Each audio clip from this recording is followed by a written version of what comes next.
A minister described his vocation in the words of John the Baptizer, a voice in the desert crying out, "Prepare the way of the Lord."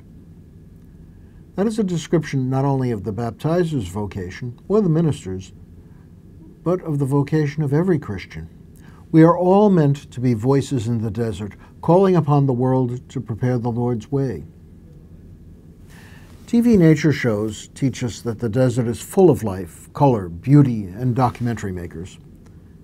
But for people who lived in the cities and towns of the Middle East 2 millennia ago, the desert was home to scorpions, vultures, poisonous snakes, and demons, a place of loneliness, barrenness, and death. That's the sort of place where John felt called to proclaim the coming of the Lord. Why? Well, it doesn't take much thought or experience to admit that loneliness, barrenness, and death can be true, if partial, descriptions of the whole world. Especially when viewed without faith, the world looks like a desert. John was in a place that symbolized the world of those who heard him. We too are sent into the desert to do what John did. Our sandy wastes may be paved, and our vultures may carry cell phones, but where we live can be as much a desert as the area around the Jordan River. We are in the desert, and like John, we have a vocation here. We must issue a call to prepare the way of the Lord. But what is this way of the Lord? I think the English word way is an excellent starting point for reflecting upon what it is that we're called to do with our faith. Two of its many meanings will suffice.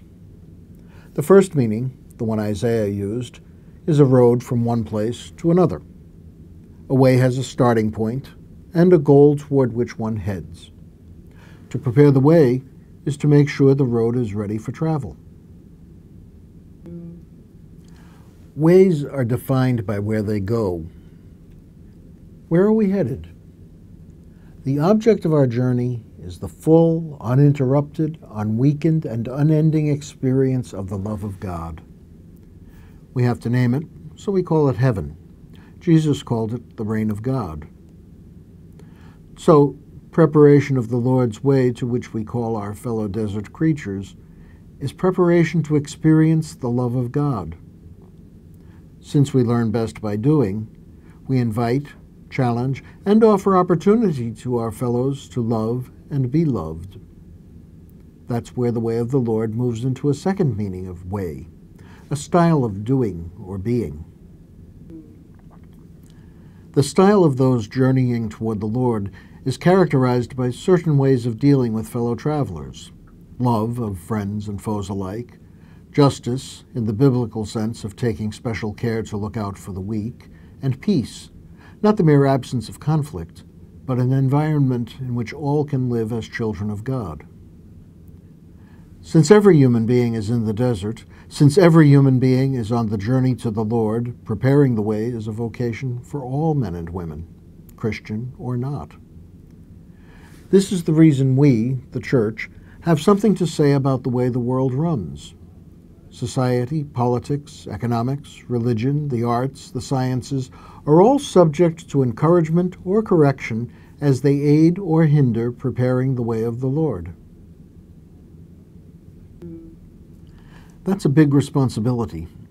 It's so frightening that perhaps our greatest sins are due to our fear of what calling the world to prepare the way of the Lord might cost.